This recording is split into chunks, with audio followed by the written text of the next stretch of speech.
while we're talking about business models in the UK, you would have thought, after the experience that we had in Australia with illegal boat arrivals, and we worked out that the way to fix that was to turn the boats back, and Tony Abbott did that very effectively, and of course it then became the policy of the Labor Party because it works, that they'd be able to do that kind of thing over in the United Kingdom. It doesn't seem that they're able to. They've had record numbers of illegal migrants coming over from the European mainland this year. I mean, 22,360 so far this year.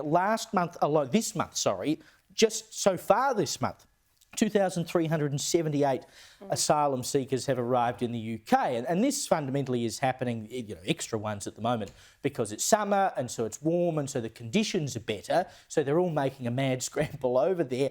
But the people smugglers are doing summer deals to get more of them across the channel, as though it was some sort of package holiday to Benidorm or something. I mean, how good? It's absurd. And they're also targeting different ethnic groups with this summer sale for crossing the English Channel. But when you look at these images, it's largely young men racing across the channel. It really is very disturbing. Nigel Farage was actually at the English Channel the other day, and he exposed the fraud that is going on.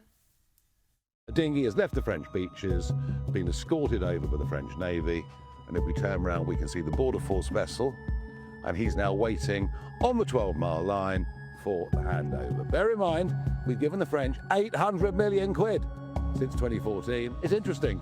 We're literally watching one government politely handing over to another government. 78 people on that rib, one woman, 3 kids, and 74 young adult males whose identity we do not know. If this is not a national security emergency, I don't know what is. So they get escorted across the channel by the French Navy, and then they get dropped off to English Border Patrol, who takes them the rest of the way. This is hardly even illegal crossing. This is basically government escort, government guided passage. It's truly incredible. Uber on the high seas. Yeah, and so illegal migrant crossings of the channel are up 57%, even just on last year. Now, Starmer said he would do something about the boats, but the problem is only getting worse. I mean, you're essentially facilitating the invasion of your country, and you're allowing it to happen. Why, if you're looking at the United States and what a massive issue border control was in the presidential election. Like it was the top thing. Well, beyond cost of living, which was number one, as it's been number one everywhere. Number two, even for Democrats, was the border. How has Starmer not looked at that and gone, we need to stop this now? Yeah, you do have to stop it. And the problem is that once you let it start, it is incredibly difficult to stop. And this is something that that people on the left have laboured under. It's a misapprehension that I, years ago, laboured under.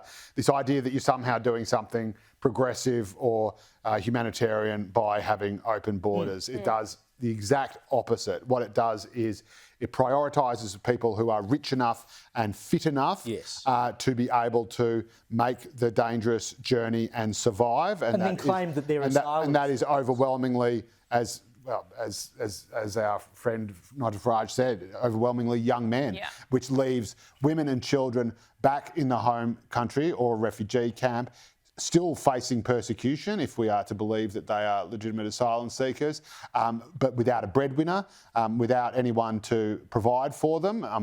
Most evil dictatorships that these people are fleeing do not have, hugely generous welfare programs for single mums. It might surprise people to learn.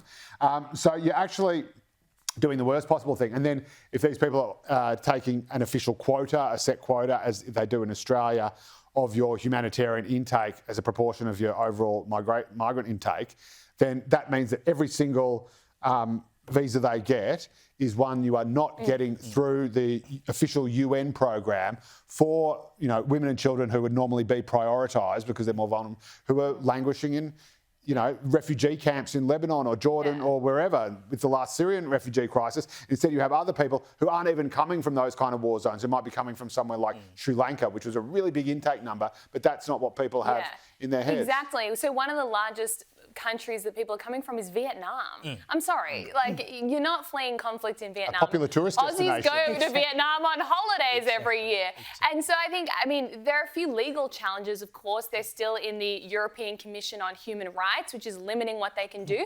But I think if they really wanted to tackle this, they should just cut all subsidies and funding to new migrant arrivals. That would definitely disincentivize people from trying to cross the channel. Yeah, well, once you've got lost control of your borders, you've lost control of your country. It's as simple as that.